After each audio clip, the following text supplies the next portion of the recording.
বাচ্চারা, আজ আমি তোমাদের আরো একটি নতুন গল্প শোনাবো। দুই অলস ব্যক্তিকে নিয়ে এই গল্প।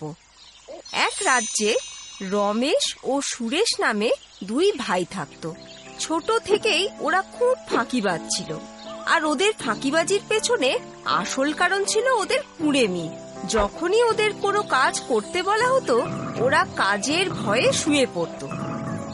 রমেশ ও সুরেশের মা ওদের প্রতি বিরক্ত হয়ে গিয়েছিলেন। তিনি কিছুতেই বুঝতে পারছিলেন না যে কি করলে তার দুই সন্তান আলস্য ছেড়ে পরিশ্রম করতে শুরু করবে। একদিন রমেশ ও সুরেশ আম গাছের তলায় আরাম করছিল। কিছুক্ষণ পরে ওদের দুজনের মাঝে গাছ থেকে একটা আম এসে পড়ল। আলসেমির চোটে ওদের দুজনের মধ্যে একজনও আমটাকে ওঠানোর চেষ্টাটুকু পর্যন্ত করল না। ওরা দুজন শুয়ে শুয়েই আমটাকে দেখতে লাগলো। কিছুক্ষণ পরে সেখান দিয়ে সেই রাজ্যের মন্ত্রী যাচ্ছিলেন। মন্ত্রীকে দেখে রমেশ বলল, নমস্কার মন্ত্রী মশাই, আপনার একটু সাহায্যের প্রয়োজন ছিল। কিরকম সাহায্য? মন্ত্রী মশাই, যদি সম্ভব হয় আপনি কি আমার হাতে এই আমটা তুলে দিতে পারেন? রমেশের কথা মন্ত্রীর কানে বড় অদ্ভুত ঠেকলো। তিনি রমেশকে জিজ্ঞেস করলেন, আরে ভাই, এটা কেমন কথা হলো?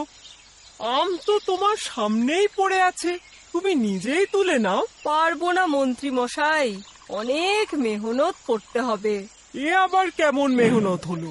তোমরা কি দুপাও নড়তে পারো না? হ্যাঁ মন্ত্রী মশাই, সেটাই তো মুশকিল। চলাফেরা আর কে করে? আপনি দয়া করে আমাদের এই আমটা ধরিয়ে দিন। রমেশ ও সুরেশের এই অলস স্বভাব দেখে মন্ত্রীর ভীষণ রাগ হলো।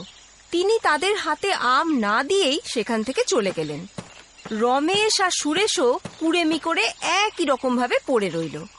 মন্ত্রী রমেশ সুরেশের বাড়ি গিয়ে তাদের সাথে দেখা করলেন।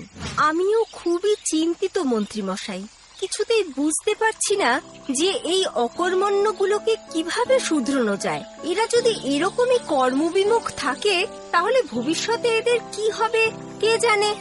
আপনি চিন্তা করবেন না, যদি আমি আগে থেকে ওদের ব্যাপারে জানতাম তাহলে এতক্ষণে কিছু না কিছু উপায় নিশ্চয়ই বাতলে ফেলতাম। আগামীকাল আপনি আপনার দুই ছেলেকে রাজপ্রাসাদে পাঠিয়ে দেবেন। রমেশ সুরেশের মা ওদেরকে রাজপ্রাসাদে যেতে বললেন। ওরা দুজন পরের দিন সকালে রাজমহলেই ওদের রাজার সামনে পেশ করা হলো। রাজা রমেশকে বললেন, তোমাদের দুজনকে আমি একটা বিশেষ দায়িত্ব দিতে চাই। কি মহারাজ? কাল থেকে তোমরা রাজমহলের একটা ক্ষেত্রের রক্ষণাবেক্ষণ করবে। তোমাদের তো আবার বেশি ভারী পরিশ্রমের কাজ পছন্দ নয়। আশা করি এই কাজটি তোমরা দুজন ভালোভাবেই করতে পারবে। ঠিক আছে মহারাজ, আপনি যেমনটি আজ্ঞা করবেন। কিন্তু যেন মনে থাকে, যেখানকার দেখাশোনা তোমরা করবে সেখানে অনেক মূল্যবান জিনিসপত্র রয়েছে, যেন কোনো এদিক ওদিক না হয়। ঠিক আছে মন্ত্রী মশাই।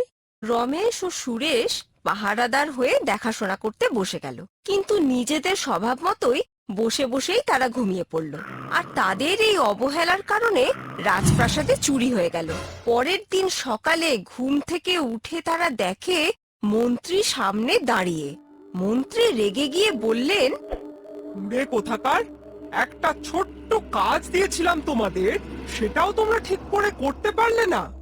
এখন তোমরা দুজন আমার সঙ্গে চলো, তোমাদের এই ভুলের জন্য কঠোর সাজা দেওয়া হবে। রাজমহলের অনেক বড় ক্ষতি হয়েছে, তোমাদের মৃত্যুদণ্ড দেওয়া হবে। কি মৃত্যুদণ্ড? হ্যাঁ, তোমাদের সিংহের হাতে তুলে দেব।